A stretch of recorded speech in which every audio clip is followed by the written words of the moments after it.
क्या आप अपनी कुंडली के गुलाम हो या उसके मास्टर बन सकते हो? नमस्कार दोस्तों, आज हम एक बहुत ही महत्वपूर्ण विषय पर बात करेंगे। क्या आप अपनी कुंडली के गुलाम हैं या आप उसके मास्टर बन सकते हैं? कुंडली, जन्मपत्री या हॉरोस्कोप, ये सब एक ही चीज के अलग अलग नाम हैं। ये आपके जन्म के समय ग्रहों की स्थिति का एक नक्शा है। यह नक्शा आपके व्यक्तित्व, आपके जीवन की घटनाओं और आपकी संभावनाओं के बारे में जानकारी देता है। लेकिन क्या इसका मतलब यह है कि आपका भविष्य पत्थरों पर लिखा गया है? ज्योतिष में हम भाग्य और कर्म दोनों में विश्वास करते हैं। भाग्य वह है जो आपको जन्म से मिलता है, आपकी कुंडली में ग्रहों की स्थिति से निर्धारित होता है। कर्म वह है जो आप अपने जीवन में करते हैं, आपके कार्य और आपके निर्णय। ये दोनों मिलकर आपके भविष्य को आकार देते हैं। तो क्या कुंडली आपको बांधती है? क्या आप अपनी कुंडली में लिखी बातों को बदलने के लिए कुछ नहीं कर सकते?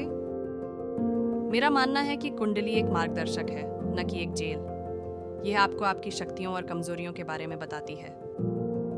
यह आपको उन क्षेत्रों के बारे में बताती है जहां आपको सावधान रहने की आवश्यकता है और उन क्षेत्रों के बारे में जहां आप सफल हो सकते हैं।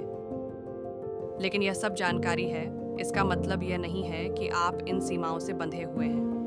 आप हमेशा अपने कर्मों से अपने भाग्य को बदल सकते हैं। कर्म का सिद्धांत बहुत सरल है। जैसा आप बोएंगे वैसा ही काटेंगे। यदि आप अच्छे कर्म करते हैं तो आपको अच्छे परिणाम मिलेंगे। यदि आप बुरे कर्म करते हैं तो आपको बुरे परिणाम मिलेंगे। यह एक प्राकृतिक नियम है, जैसे गुरुत्वाकर्षण। इसलिए यदि आप अपनी कुंडली में कुछ नकारात्मक योग देखते हैं तो निराश ना हो। आप अपने कर्मों से उन्हें बदल सकते हैं।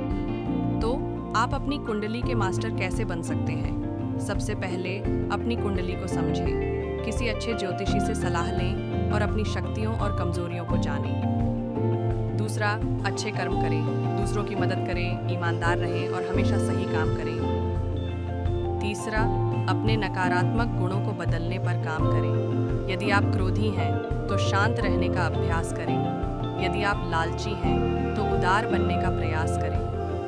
चौथा, सकारात्मक रहें। विश्वास रखें कि आप अपने भविष्य को बदल सकते हैं। याद रखें, आपकी कुंडली आपके जीवन का पूरा सच नहीं है। यह सिर्फ एक नक्शा है। आप अपने जीवन के लेखक हैं और आप अपनी कहानी को अपनी इच्छानुसार लिख सकते हैं। इसलिए अपनी कुंडली को समझें, अच्छे कर्म करें और अपने भविष्य के मास्टर बनें। धन्यवाद।